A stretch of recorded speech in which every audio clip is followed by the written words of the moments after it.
Olá pessoal, um grande abraço. Aqui é o professor Gabriel Valente mais uma vez. Vamos seguir a nossa proposta aí de comentar durante 5 dias uma questão específica de história da Banca Selecom, visando o concurso do município de São Gonçalo. Tá legal? Então vamos seguir agora para a questão número 3. Vamos lá. Sobre a questão do tráfico negreiro aí, vamos ver, ó. Número 3. O escravo negro, tornado mercadoria do século XV ao XIX, mercadoria absolutamente indispensável ao Brasil, não vem de um continente desorganizado, sem cultura, sem tradições, sem passado. Apesar do que tenham dito ou pensado certos contemporâneos europeus ignorantes, no que tem de diferente e necessariamente inferior, o cativo africano, destinado a servir ao desenvolvimento das Américas remotas, tem personalidade e história.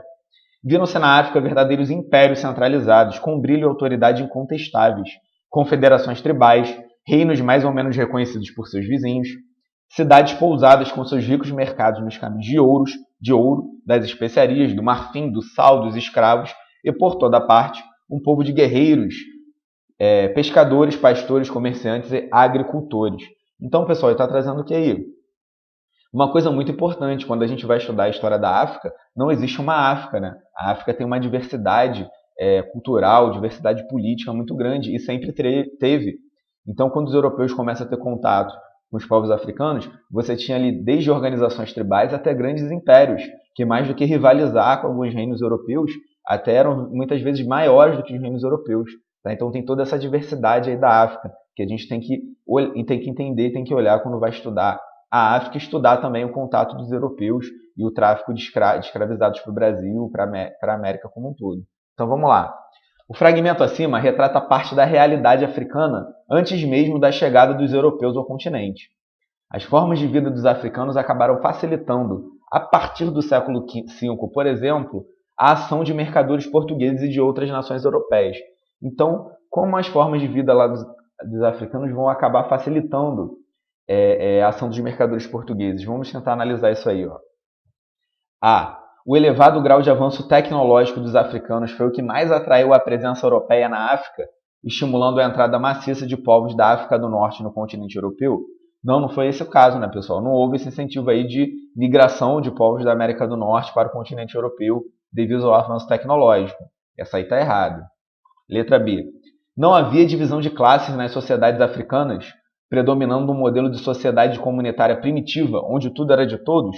Olha aí, pessoal, uma visão aí tentando pegar aí um senso comum, tratando a África como primitiva, comunidades primitivas, mas que está erradíssimo, né? Como a gente já viu, a África ela tinha uma série de reinos ali. A África era um continente muito complexo, né? Então você tinha desde sim comunidades mais primitivas, pequenas aldeias, até grandes reinos. Então, afirmar que não havia divisão de classes sociais na África está erradíssimo, não tem o menor cabimento falar isso. Letra C. A expansão comercial e marítima dos portugueses, contornando o continente africano, resultou de imediato na penetração do interior do continente, o que permitiu acesso ao lucrativo tráfico negreiro.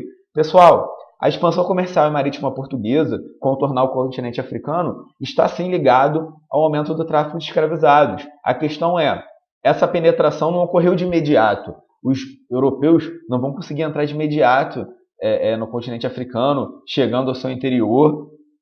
Eles vão conseguir fazer isso só no século XIX, lá no contexto do imperialismo, pós-revolução industrial. Tá? Havia uma extrema dificuldade dos europeus conseguirem ir para o interior da África. Tanto é que o mercado de escravizados, esse comércio ele era feito no litoral. Tá? Eles se aproveitaram das guerras entre as tribos africanas, que já havia ali uma certa cultura ali dos povos que venciam guerras, batalhas, escravizaram os povos derrotados, e os próprios povos africanos vão negociar esses escravos com os portugueses. Tá? A letra D tem que ser a nossa alternativa, eu já vou comentar isso que eu falei da C. Os africanos, em grande parte, se organizavam na forma de Estado, império, travando uma intensa relação de comércio com os estrangeiros.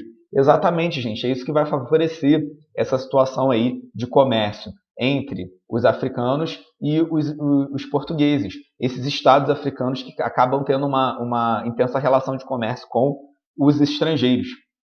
Agora, vejam bem uma situação. Quando eu falei da escravidão na África, isso não quer dizer que o europeu chega e já tem esse modelo aí voltado para a escravidão totalmente pronto e que isso já existia na África de forma endêmica e o europeu só vai se aproveitar disso. Não, a chegada do europeu vai impactar muito nessa questão da escravidão na África, tá?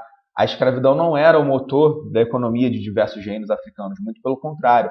Ela era ali uma situação em que havia a escravidão por guerra, por pena a um crime cometido, enfim, mas não era ali a base da economia dos reinos africanos. Quando o europeu chega e começa a trocar armas por escravos, armas de fogo por escravos, aí você cria um ciclo vicioso que vai acabar levando vários reinos africanos a entrarem nesse processo de escravizar outros povos para poder sobreviver, porque quem comerciava escravizados com os europeus tinha as armas de fogo. Quem tinha as armas de fogo tinha mais chance de vitória nas batalhas e tinha mais chance de escravizar outros povos e de não ser escravizado se perdesse. Então você gera um ciclo ali na África que vai levar a um grande aumento das guerras visando a obtenção de escravos, que não era o caso antes da chegada dos europeus.